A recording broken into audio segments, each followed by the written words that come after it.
Today, we'll be ranking the most powerful agents that ever existed in all of Skibidi Fandom. We'll begin with some of the most unexpected characters you can think of, and by the end of the video, we'll be ranking the most powerful agents in every single verse. Are you Team Future Clockman or Team Plunger? Let's find out if, by the end of the video, I'll be able to change your mind about some rankings. For the position of 10th and 9th place, we've got two prime candidates, Plunger Man and the new Sonar Man. Now, obviously the new guy should be taking the top spot here, as he's got some pretty impressive moves, not gonna lie. But he's going to need a lot more to surpass the OG Plunger, as not only is he among the fastest agents, easily, Plunger Man has insane physical properties to top that. He was durable enough to tank a direct shot from the scientist, and I'm sure the Sonar Man can't replicate that, at least for now. Another insane fact about Plunger is his brave axe, which could easily threaten anyone on this list, not to mention his insane kill count. With all these in mind,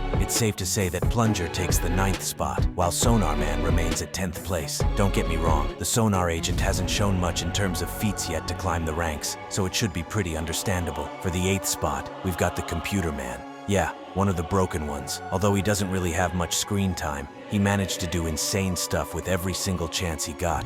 The Computer Man has the ability to download weapons to suit any situation. He even had this tiny equipment that had crazy attack potency, strong enough to disrupt the Tri-Titan's hibernation process. I can't even start to imagine what other crazy stuff he's got under his sleeves. Either way, his abilities are pretty insane, and since he's a mini version of the Computer Titan, he should be able to do the hacking as well, solidifying the 8th spot easily on this list. Moving on, and that's where the Assassin Drill Man comes in.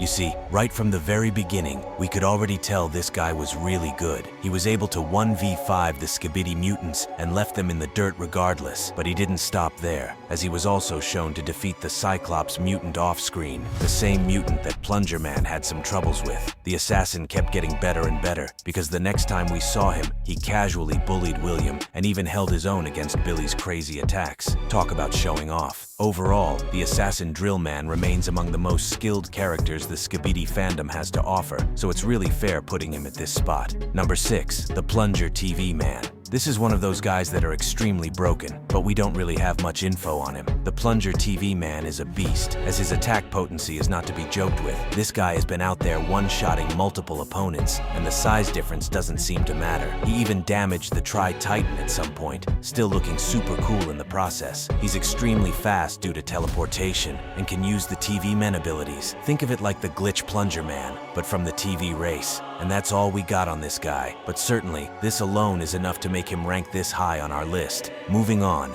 and we got an exceptional duo, the Tri-Soldiers. Now these guys were first introduced in Skibidi Wars episode 76, and with just one look at them, you can tell they're miniature versions of the Tri-Titan, like the male agent who has features of the cameramen, TVs, and speakers. And if you didn't know, his abilities are just as crazy. The female Tri-Soldier, on the other hand, looks more like a TV woman that has exceptional physical strength and was able to do at least something to the Titans, which most, even the most powerful special agents, can't accomplish. She also has direct access to the Tri-Titan. Overall, we believe these guys are just as strong as the Tri-Titan, but only on a mini scale. Speaking of broken agents, the Plunger Man from the Skibidi Zombieverse is a pro in this aspect. Not only did he temporarily get controlled by the zombies, but he is also the luckiest character in the entire show. He's a master at hand-to-hand combat, and even had access to the X-18 gun, which he used to get out of sticky situations. He wasn't seen as a massive threat until the final parts,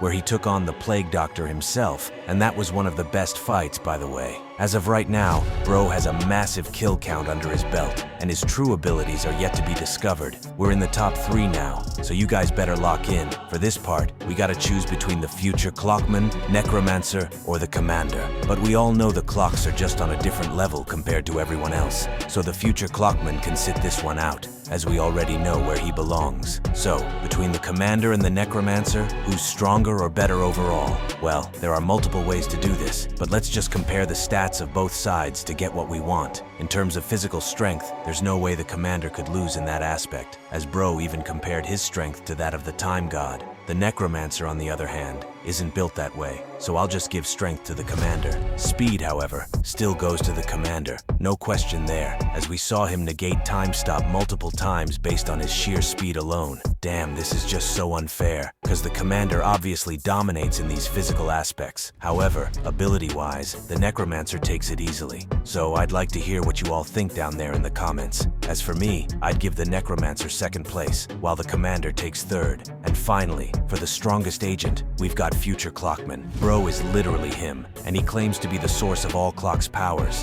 That overconfidence is just too crazy. He was able to stand in the battlefield between two time gods, which is just insane, to be honest. And he's pretty powerful too, as he took on the Commander while greatly holding back. As of right now, Bro hasn't even gone all out yet, so I'll just leave it at that. Check out this video to find out who the strongest Titan in the entire Skibidi fandom truly is.